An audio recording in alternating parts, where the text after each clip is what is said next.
Raise your hand if you think America is headed in the right direction politically. No one? I didn't think so. But what if I told you that 2,400 years ago, the Greek philosopher Plato solved our political crisis? Plato has a message for Americans who want to save our country, and that message is, don't vote Republican or Democrat. Vote philosopher.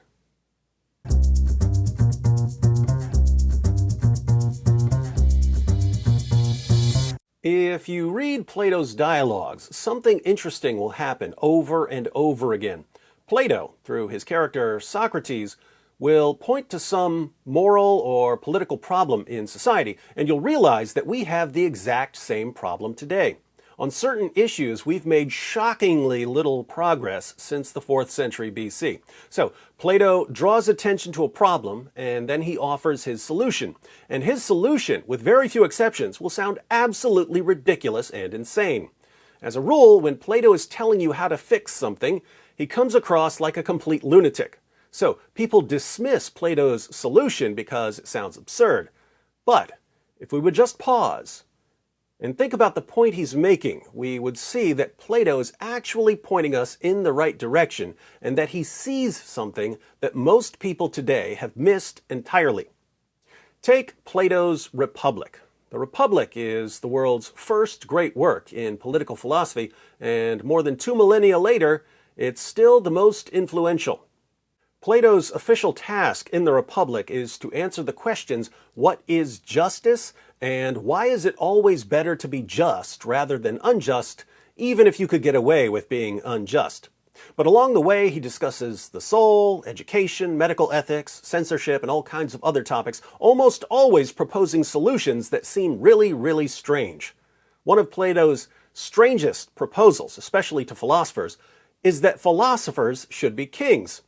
Plato says, again, through his character Socrates, until philosophers rule as kings in cities, or those who are now called kings and leading men genuinely and adequately philosophize, that is, until political power and philosophy entirely coincide, while the many natures who at present pursue either one exclusively are forcibly prevented from doing so, cities will have no rest from evils, Glaucon, nor, I think, will the human race. So, right now, as back then, there's political power over here, and there's philosophy over here.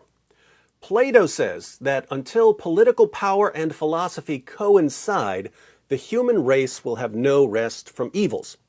How do you get political power to coincide with philosophy? Either philosophers have to become kings, or kings have to become philosophers.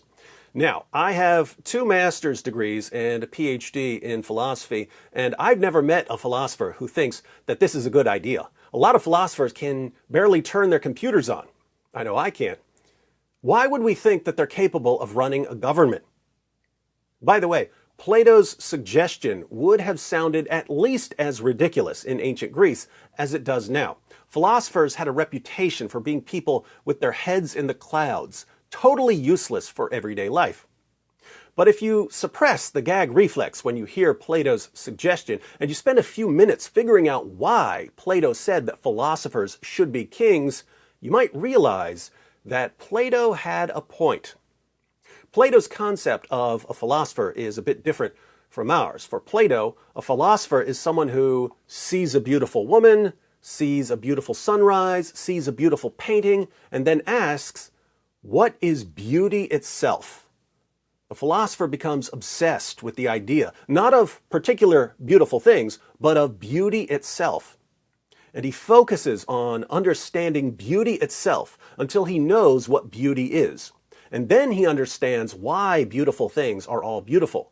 The philosopher does the same thing with goodness and justice and so on. He sees examples of justice and injustice, but he fixates on justice itself until he understands the nature of justice. Once he understands the nature of justice, he understands why certain states of affairs are just or unjust.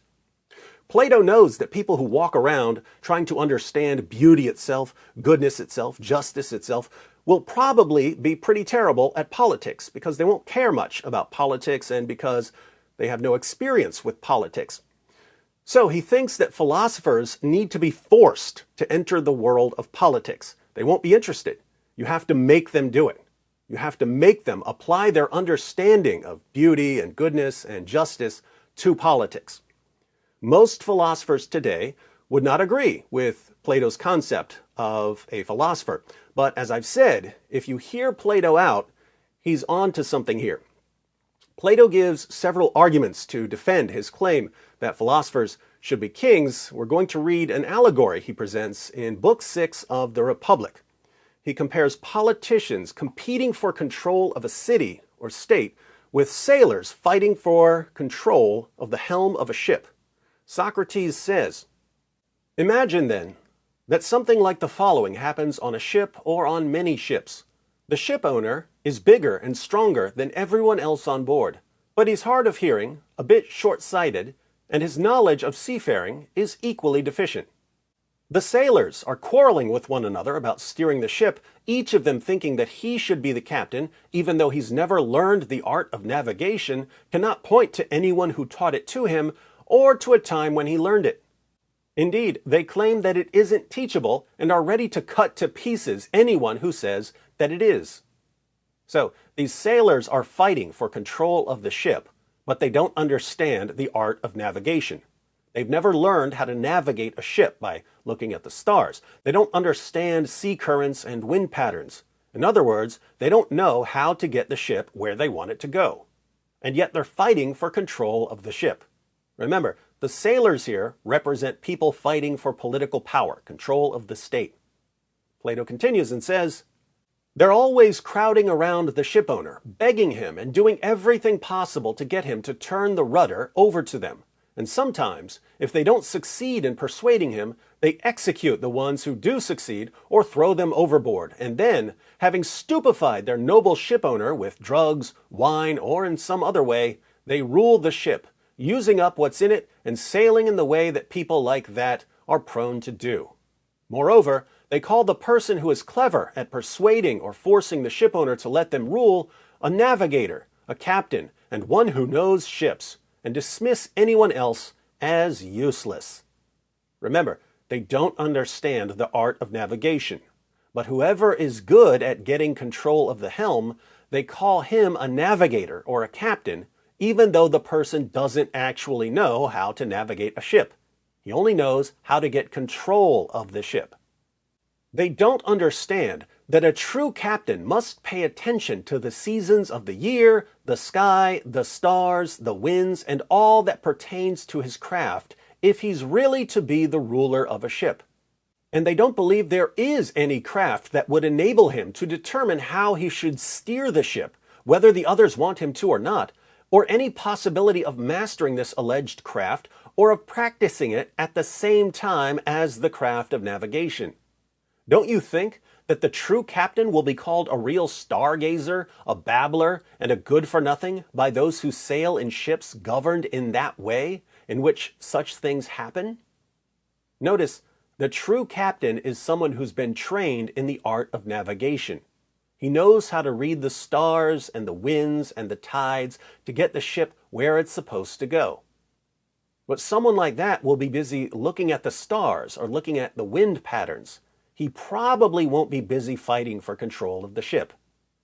And since he isn't fighting for control of the ship, the rest of the sailors call him useless. So, the one person who could actually navigate the ship doesn't have control of the ship. Who has control of the ship? People who are good at fighting, but terrible at navigating. What's the main qualification for getting political power in the US? The main qualification is the ability to convince people to vote for you. Is the ability to get people to vote for you the same as the ability to be a good leader? No, they're two different abilities.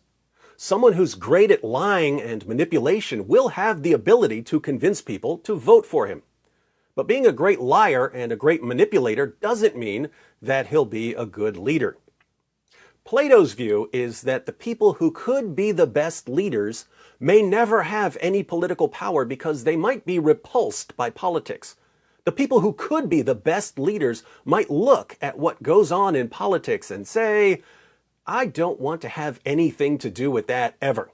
Making ads to make my opponent seem as evil as possible, making promises that we'll never be able to keep because that's the only way to get people to vote for you? Not interested.